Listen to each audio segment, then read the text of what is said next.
सोच रहना चाहिए ना। क्या बोले?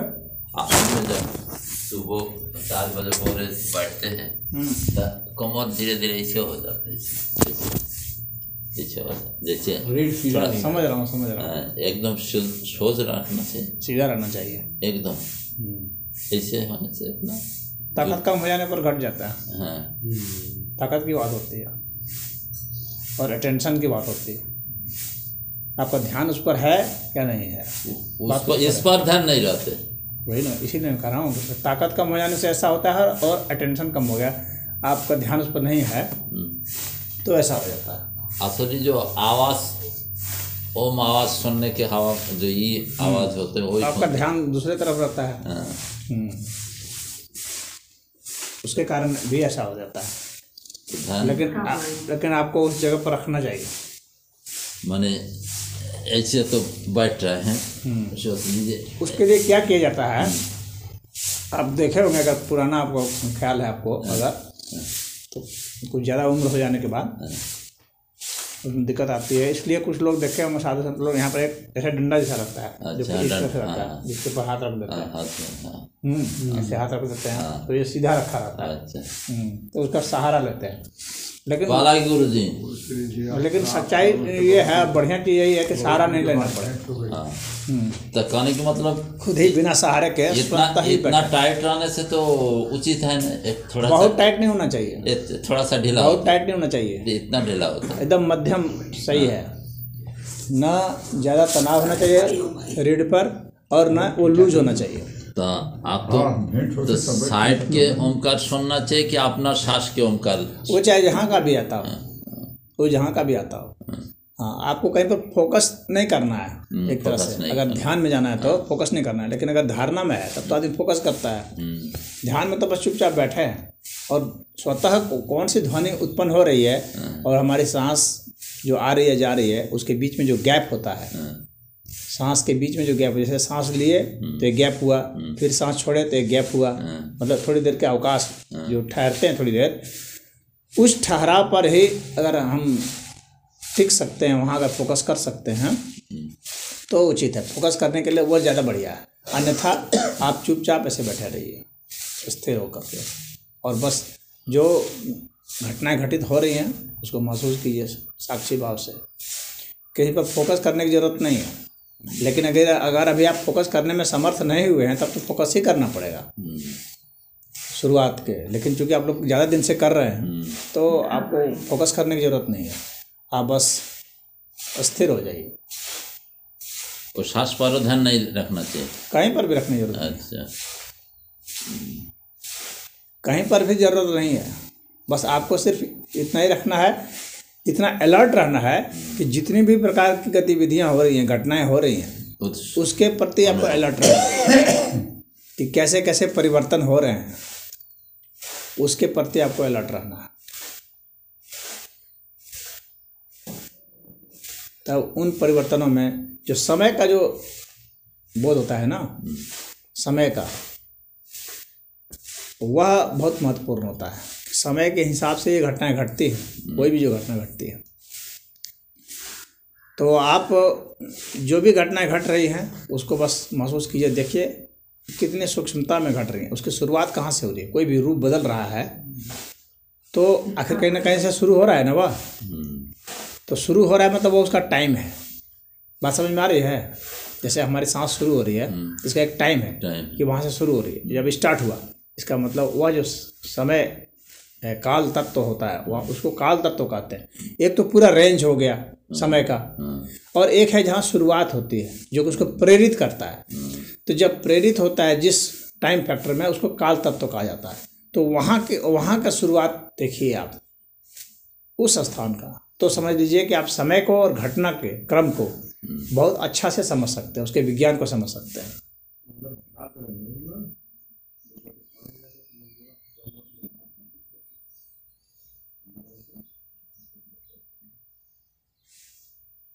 हम लोग स्टार्ट नहीं समझ पाते अमूमन, और अंत नहीं समझ पाते। दो समय में मनुष्य जब जन्मता है तब, मनुष्य जब मरता है तब, इन दो रेंज को नहीं समझ पाता है, नहीं जान पाता है वह। तो जो सांस आती है तब, जो सांस जाती है तब, ठीक आने की शुरुआत और ठीक जाने का अंत, यही अनुभव करना है। उस वही सबसे महत्वपूर्ण चीज़ है इस दुनिया में। जहाँ से हम शुरू कर रहे हैं वह, और जहाँ अंत कर रहे हैं वह महत्वपूर्ण होता है। अगर उसको हम पकड़ लिए तो समझ लीजिए कि हम काल तत्व को पकड़ लिए। और तब जो है जितने मध्य का जो घटनाक्रम है, उस मध्य के घटनाक्रम की भी शुरुआत होती है और अंत होता है, जो कि हम सामान्यतः नहीं समझ पाते हैं। समझते हैं कि ये जो है एक सीरीज है, लेकिन वो लगातार हम सोचते निरंतरता, लेकिन नहीं है। वहाँ पर जो है इस तरह की निरंतरता नहीं है। वहाँ पर भी समय की शुरुआत है। वह बीच में और समय की शुरुआत है, उसमें भी है समय की शुरुआत। जैसे यहाँ से सांस चली और यहाँ तक आई, तो एक यहाँ शुरुआत हो गया, यहाँ अंत हो गया। लेकिन ये बीच का जो है, जो लगातार लग रहा है इतना लंबा है, ये वास्तव में इतना लंबा है नहीं। उसमें ये यहाँ भी छोटे छोटे टुकड़े हैं। अच्छा, तरंग हो रहा है। हाँ, छोटे छोटे, वहाँ भी छोटे छोटे टुकड़े हैं, जो कि एक मतलब खींच जाने के कारण, उसके बीच का गैप नहीं देख पाने के कारण हमको लगता है कि एक। अच्छा, जैसे तरंग आते हैं, एथर आते, वैसे ही आते हैं। हाँ, हम जो तरंगे होती हैं तो उसको लगता है कि निरंतर है, लेकिन उनमें भी गैप होता है। उस गैप को हम नहीं देख पाते हैं, क्योंकि बहुत सूक्ष्म दृष्टि चाहिए। उस गैप को देख लेना बस समाधि है। और ये जो गैप, अब आदि और अंत देख लिए, ये ध्यान है, समझ लीजिए आप। और धारणा है कि पूरा का पूरा यहाँ से एक देख रहे हैं। वो धारणा है कि सांस का शुरुआत और अंत का पता नहीं चल रहा है, लेकिन सांस का पता चल रहा है। समझ रहे हैं? सांस का आपको पता चल रहा है, समझ लीजिए कि आप धारणा में हैं। अच्छा, सांस की शुरुआत और अंत का पता चल रहा है, इसका मतलब आप ध्यान में हैं। काल में ना है, बीच में जो ये है वो ध्यान है। हाँ, ये धारणा ध्यान समाधि का अंतर हम समझा रहे हैं। इसमें अगर आपको सिर्फ सांस का पता चलता है तो आप धारणा में हैं। सांस की शुरुआत का पता चलता है, सांस के अंत का पता चलता है, तो आप ध्यान में हैं। और ये मध्य का जो हिस्सा है, इसके बीच के भी आदि और अंत का पता चलता है, इसके बीच में भी जो है, तब आप समाधि में, तब आपको पूर्ण रूप से काल तत्व का बोध है। अच्छा, ये इसका अंतर है। सांस की साधना में यह बहुत महत्वपूर्ण है। तो अधिकतर लोग सिर्फ सांस का पता लगा पाते हैं, धारणा में रह पाते हैं। और जो नए साधक होते हैं वो तो कभी सांस का 1-2 सांस का पता चला, 3 का नहीं पता चला। अधिकतर तो ऐसे नए साधक में तो ये होता है कि 2-3 सांस को गिना, वो समझा, महसूस किया, फिर उसके बाद ध्यान उसका इधर उधर भटक गया। मतलब ध्यान, मतलब साधारण अर्थ में ध्यान शब्द का मैंने यहाँ प्रयोग किया है। तो वो ध्यान भटक जाता है उनका, वो 2-3 सांस महसूस कर पाते हैं, फिर इधर उधर सोचते हैं। तो अभी वे धारणा की अवस्था में भी नहीं है योग की भाषा में। क्योंकि अभी वे तो 2-3 सांस के बाद भटक जाते हैं, उनका दिमाग इधर उधर भाग जाता है। लेकिन जिनको लगातार पता चल जाता है, कम से कम मतलब 108 बार, 108 सांस अगर लगातार आप महसूस कर सकते हैं, तो इसका मतलब आप धारणा की स्थिति में हैं। और अगर आदि और अंत भी देख लेते हैं, तो इसका मतलब आप ध्यान में हैं। और इसके मध्य में भी जो छोटे छोटे आदि अंत हैं, उस गैप को भी अगर आप देख पाते हैं, तो आप समाधि में हैं। अपने को ऐसे ही आंखा कीजिए, ये आसान रहेगा।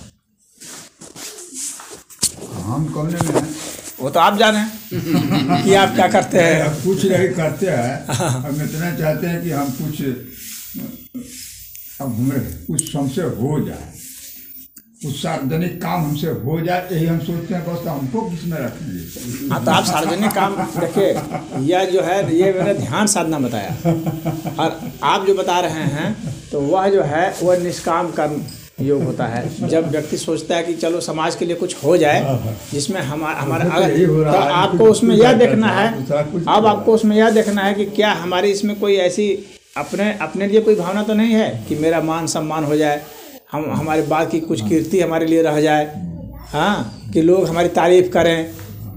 अगर ऐसी भावना है तो फिर वह निष्काम भाव में नहीं है।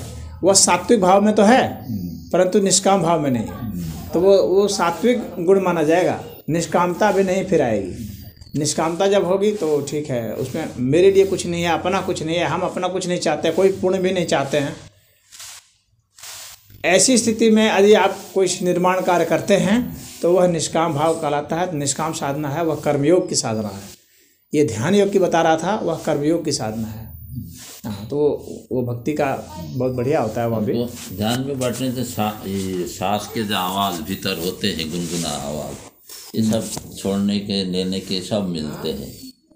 सांस की आवाज़ का कुछ एहसास होता है ना, सांस की ध्वनि का पता चलता है ना। हाँ, तो वो अच्छी स्थिति है। हाँ, सांस की ध्वनि का लगातार एहसास होता है, अगर लगातार होता है तो मतलब ध्यान की स्थिति है। अगर वो भी ब्रेक होता रहता है तो इसका मतलब है धारणा की स्थिति है। सांस की लहर का, तरंग का, उसकी दिशा का ज्ञान होना, उसके प्रभाव का ज्ञान होना, जहाँ शुरुआत और अंत एक तो से काल और बीच में धारण जो यह तरंग है, समाज में है तो समाधि, और पूरा लेना मतलब धारणा।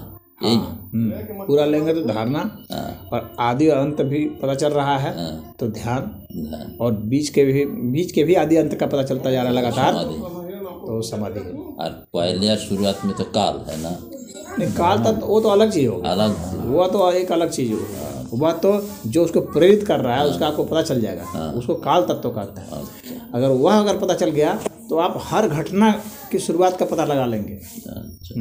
हर घटना जो घट रही है उसकी शुरुआत, क्योंकि हर घटना का जो प्रेरित करने